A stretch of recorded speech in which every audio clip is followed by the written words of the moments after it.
Hello everyone and welcome back to my channel. My name is Urmi and today I have the pleasure to have someone very special to me in today's video. I'm going to tell you a little bit about her and who she is. So her name is Silvia Manent. She's the founder and managing partner of Manent Capital, which is a Boston-based wealth management firm that focuses on helping women understand their personal and business finances so they can feel accomplished, confident, and excited about investing in their future dream goals. Prior to founding Manent Capital, Silvia worked as a financial advisor at Morgan Stanley. She also worked with international ultra high net worth clients at Credit Suisse in Zürich, Switzerland, as well as JP Morgan in Boston. And she began her career in Palo Alto at Cepheid. Silvia received her undergraduate and master's degree in finance and international management from SAD, which is a top-ranked European business school. And she's also a chartered financial analyst, which is the highest distinction in the investment management profession, as well as a certified financial planner, which is the standard of excellence in financial planning. Last but not least, she speaks English, Spanish, French, and Catalan. So welcome, Silvia. I'm so happy that you're here with me. Thank you so much, Urmi, for having me. I hope people didn't get bored with all my bio that I had to say. No, I love it. I read it and I'm like, you're such an accomplished woman. So I love everything that you wrote. Oh, thank you. It doesn't always feel that way though. So today I invite you to here on purpose because I want to talk about the CFA program. I know I have a lot of people asking me questions about it. I know you have completed it. You use it in your daily life as a financial advisor. So tell me a little bit about your experience with the CFA program. When did you start? When did you complete it? Tell us everything. Yes. So the CFA program, I actually started it when I was in Barcelona, Spain. I was still in college. So I tried, I remember going for CFA level 1 in 2014, and I didn't study at all. I just didn't study. I thought I was reading the Schweizer books on the beach. So I failed the first time, and then I got really discouraged. And I was like, I'm never going to do the CFA. And then what happened was a few years later, I moved back to the United States after joining Credit Suisse. Or actually, I lied. So I was at Credit Suisse, and everybody was getting the CFA, and it was like the thing to get. And I was like, okay, I got to try again. So I did it again. This time I actually studied, and I passed. And I received the CFA charter in the summer of 2019, which was pretty much 6 months before I started my own business. So, it was a long road, lots of ups and downs, lots of weekends where I didn't really know what I was doing, if this was the right thing. But I have to say that if you're the people that are doing the CFA right now, it's the best thing you can ever do for your life, even if you're, not having a lot of fun on the weekends. So, yes, I know it's a lot of sacrifices. I know that. Tell us a little bit your study methodology, more like what materials did you use? How often would you study? What was your schedule, for instance, things like that? Yes. So hands down, Mark Meldrum is amazing. I wish I had an affiliate link so I can make money, because I refer everybody to Mark Meldrum. He just made the CFA so much simpler and easy to understand. And at the beginning, I would use the other books. I'm not going to say which ones, but the typical blue ones that everybody uses.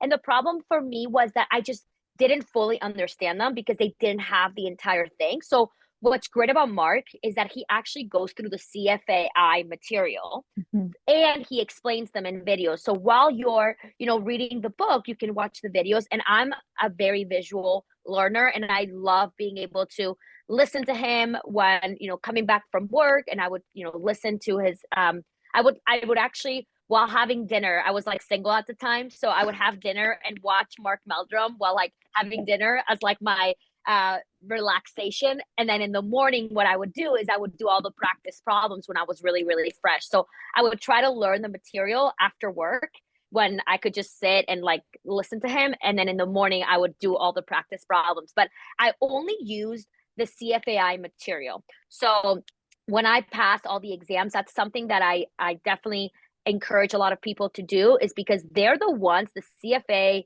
Institute is the one that's making the exam. So you might as well just learn exactly from what they're putting in their own books. Mhm. So I really like them. In for level one, I also used, but this was more like core. Mark Meldrum was always the core. For level one, I did use Fintree, which Mhm. was an Indian company, and his name, the teacher, his name was Utkarsh, and he was awesome.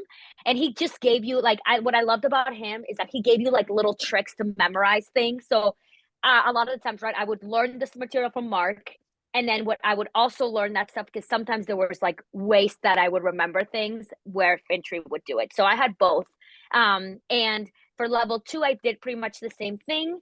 And then for level three, of course, I used Mark, but I also used another Mark. His name is Mark Lefebvre, Yes. and he's really recommended for level three. All he does is level three. So I joined his boot camps, and they were like the 4-day boot camp typical, and it was helpful. But I would have to say, if I could go back in time, what I would tell people is, don't focus so much on like learning the material and watching videos and thing. Like, just do as many practice problems from the CFAI as you can. And if you run out of practice problems, do them again. Like, I did the practice problems like 5 to 6 times until I finally memorized them. And then I did other problems from like Mark Meldrum as well and some other institutes. But I pretty much focused on doing the blue boxes on the CFAI material, the white text example. So for those of you that don't know, when the CFAI publishes their books, they actually have around the blue boxes. A lot of times there's more examples that we don't really know. So I would do those. And then at the back, right, I would do the Mhm. typical Mhm. questions. So I would encourage people to do as many of the questions that they can from the book. And you should get them in hard print if you can, so that you can highlight and you can write things and yeah, have them really, really well. But do as many as you can. That's my recommendation. Yeah, that was really like well explained. I also shared the same thought about this, like do as many as you can, like as much as you can, literally. Yeah. Yeah, like when Um, you're watching videos, just use it as like a relaxation. That's what I would do. Or like when I walked to work, I would listen to ethics, and that's yes. helpful. Or like I would listen to things, but don't think that just because you're watching video, you're gonna learn this stuff. Yeah, I think the only way to really like master the material is just to practice as much as you can. Like I cannot emphasize how important it is to practice every single problem, literally. Yeah. Yeah. Mm-hmm. So tell me more about like what was the most difficult thing about like going on this journey with the CFA program? Because a lot of people really they have to sacrifice so many things. Like what was the most difficult thing for you? So I think the most difficult thing was when I took level two, I actually had just taken the CFP exam. So I took the CFP exam in March of, I believe it was March of 2018. And then I took level three like 3 months after me taking the CFP exam. And I remember I was very, very, very burned out. But I had passed the CFP. So I was like, you know what? I'm going to go for it. I'm going to try level two. I'm going to do it. And so I remember in the middle between March and June, I remember one night I was just like so burned out, and I went to my mom and I was just like, Mom, like I just can't do this anymore. And she told me, like, I'll never forget this. She was like, you're so close. You're so close. And it's and I remember like sometimes having a lot of people around me that supported me, because I wanted to give up so many times. But I think a lot of my colleagues, especially when I was at Morgan Stanley, like most of my coworkers believed in me, and they were like, you're really smart. You can do this. And I think they really encouraged me when I was feeling down, because everybody is gonna go through this crap, like like Yeah. you're gonna have, and I'm sorry for saying that, hopefully YouTube censors me, but like you're gonna go through a very difficult time, and you're gonna have to be around people that will encourage you. You know, that was my mom, my coworkers at the time were really nice. And one other thing that I did was actually I put a picture of like this girl that I wanted to be like. She also had the CFA. So whenever I would get discouraged, I'm like, no, you need to be like her. So that, so that would like motivate me to try, because when you're studying so much, and on the weekends, my routine was this: I would wake up at 7 on the weekends and study from 7 to 1. And then I would like work out and then go out to dinner and have fun and then do it again. But I did it. So I only studied like 6 hours, not 6 hours, I would say 5 to 6 hours on the weekends each day, but made it early enough so that I could enjoy the day. And most of the time I just hung out with like my really, really, really good friends, who a lot of them were also taking the CFA. So I think the best thing you can do is maybe grab one or two CFA buddies that are going through the same as you, where you can, when you go out for drinks, everybody's going home early because that everybody's studying, right? And make sure that the people at the time, my friend Sean, who was at First Republic at the time, like we would get together for coffee in the middle of the day and like ask each other questions and be like, hey, I think this is what they're gonna ask, or like, do crazy things like, I think this is what they're gonna ask. And that really encouraged me a lot. And then it makes it fun, right? And I met really good people. I met you because of the CFA, and I met a lot of great people through it. So Yeah. Yeah, I think the hardest thing probably it's like when you're working full time and it can get a little bit exhausting studying a couple of hours after you had a long day at work. Like it's very long and tiring, I would say. I think that was like, for me, that was the most difficult thing, honestly. So, okay. but that's why I recommend that you do the problems in the morning. Yeah, So exactly. you're When you're like fresh. fresh. Yes, yes. And you touched a little bit about like time and how many hours you study. I want to ask you like these questions on like, they recommend you study 300 hours or 350. I remember now. What are your thoughts about that? Do you think that's actually enough to pass each level? Would you recommend studying a little bit more? I studied more, Yeah, especially me for too. level 2. I think I studied more because the thing about it is I I never was good at finance at the beginning, right? When I graduated from college, finance had never been easy for me. Mhm. And reading balance sheets, doing alternative, oh my God, the option strategies and all the things like that was hard. Like that was really hard. And I remember I definitely studied over 300 hours because I would study like this is my routine, right? For level 2, I just crammed. But for level 1 and 2 and 3, I remember studying for literally from 5 in the morning. I would get to work at like 5:30 or 6 in the morning and study until 8 or 9. So I will try to study 2 to 3 hours in the morning before work and then come back home and listen. So when they say 300 hours, I never actually understand what they mean.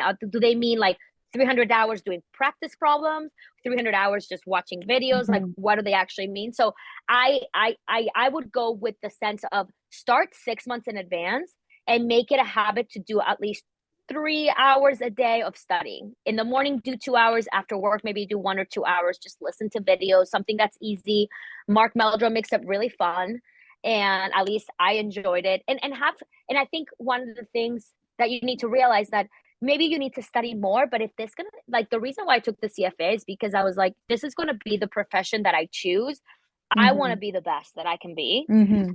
And that really encouraged me to do it. And also because I knew I was going to start my own business. So, but Yeah. I know you'll touch on it later.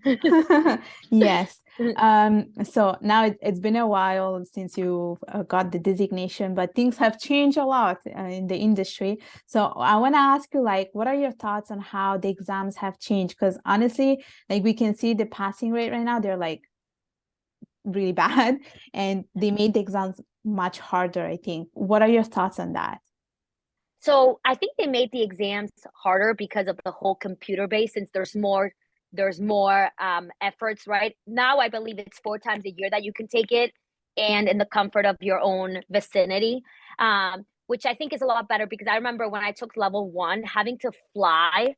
I have to say, like, it's very hard when I was in Boston, I took level 2 and 3 in Boston, and that was a lot easier because, I was sleeping in my own bed. But when you have to fly, I had to fly to Madrid the first time I took level 1. I remember not getting any sleep. I was just so stressed out. And so I think in a way, I think it's better that they're doing it at first I used to be against it, but I think it levels up the playing field for people that maybe have to travel hours and hours and Mm-hmm. hours to go get a test. And I think in order to make it much more accessible or make it more Mm-hmm. even, they just had to make the exams harder. And so I think it evens out in the end. But I think it's more, I think they needed to do that because or else like people like me or people that took it when it was really hard or like you and me, right? We would complain. So in a way, the CFA is not extremely difficult. It's just you need to understand how to do the Yes. problems and how to do the material. Yes, you have to understand how to do the problem, how to answer the problems, read the questions, because I think a lot of the time people are not reading the questions, so they just answer blindly. So this is where you're like losing points. It's very important that you read the question. Like you can have 600 hours of study, but then if you are not reading what they are asking, then chances are you're not passing the exam. So I really like emphasize on this on my channel too. Yeah. And now you're a successful financial advisor. So would you say, because now you have two designations, you have your CFP and you have the CFA, would you say that one is better than the other, or one is used more than the other? Like, would you recommend people pursuing either one of the two? Yes. So here's the thing, and I've said this, I believe on my channel, I said it once, where the CFA is kind of like, I mean, and I would say this, but the CFA is more of an ego thing, right? Like it's not even an ego, but I would say the CFP has helped me a lot more getting clients Mm-hmm. because I think the CFP does an amazing job of advertising to the general public, saying you should never hire a financial advisor if they're not a CFP. That's the only reason why I got the CFP, simply because of marketing purposes. The CFA, I knew I was going to manage money. And so I wanted to get it, but I've never had a client I've never had a single client know what the heck the CFA was. And I've never had a client be like, oh, I'm hiring you because of the CFA. Like a lot of times when clients have asked me what makes you better than another CFP, I tell them. And I've had other CFPs refer me Mm-hmm. clients because the client was more interested in the investment and into risk analysis and all the things.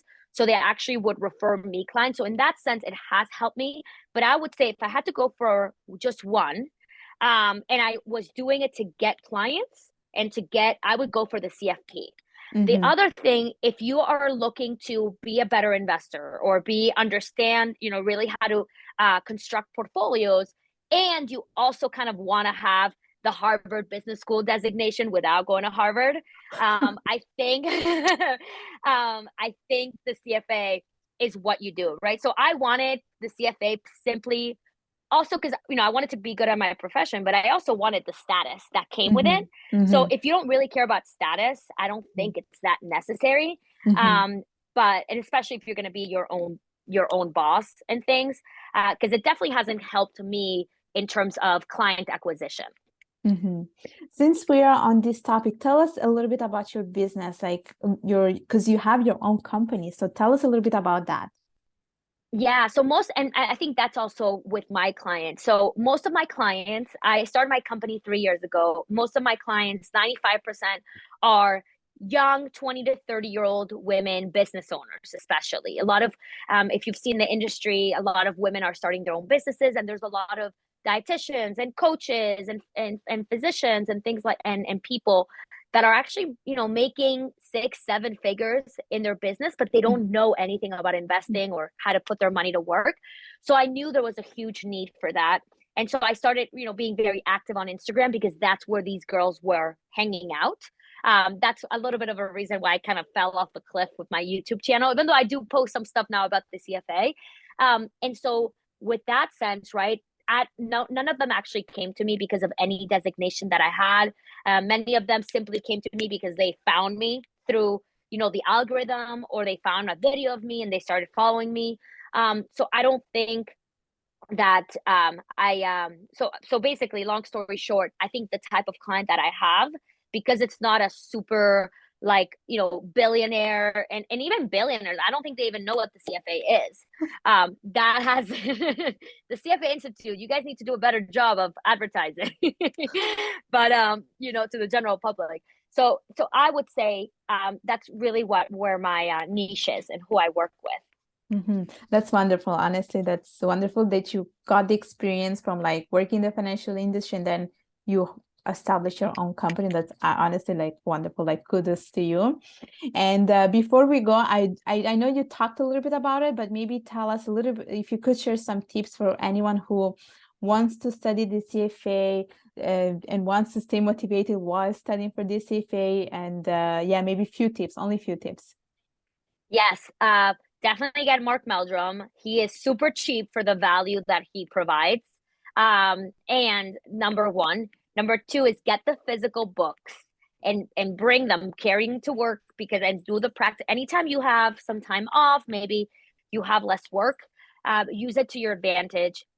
Especially do all the practice problems in the morning when you're fresh, because after work, you're not going to want to do practice problems. You're going to want to sit, watch Netflix. So instead of watching Netflix, you're just going to watch Mark Meldrum speak.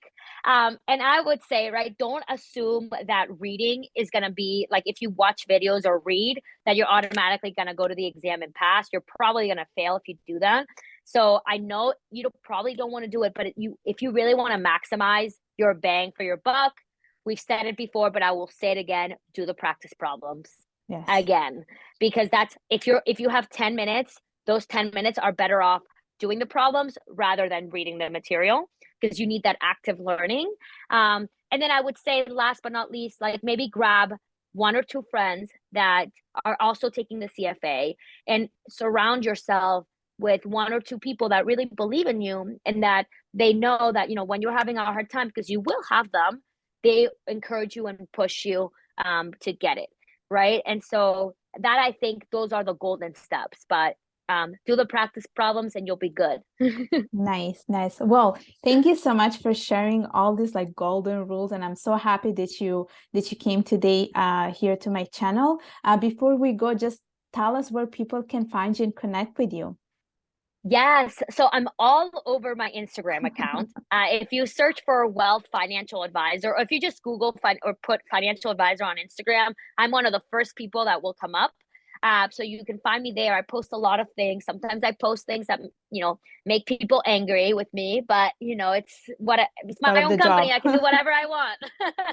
But I think I say things because my whole life I've been suppressed. And finally, when you have your own company, you can say whatever you want. All I really care about is not offending my own clients. That's the only thing, and being supportive to them. But everybody else, I don't care. So if you want to find me there, I post a lot. And yeah, I also have a YouTube channel and I post sometimes, but I've kind of let it go a little bit. But yeah, best place to find me is Instagram. Well, perfect. I will put all the information in the description below, and so that people can connect with you. And I want to thank you once again for being here today. It was such a pleasure to do this with you. My first video was actually with you when you invited me on your channel, and since then I've been like having my own channel and being invited to other channels. So I'm very grateful that we have met and created this type of relationship, friendship. So I'm really, really happy about that. I know, now I have to fly to Montreal to visit. Yeah. Yes, you have to come, and you can do skiing here too, because well, at least not today because we don't have that much snow, but you can ski here too. I love it. I love skiing. All right. Well, thank you so much. And for the rest of the people, make sure to like, subscribe, comment, do whatever you want on my channel. And I will see you all next time. Bye-bye. Bye.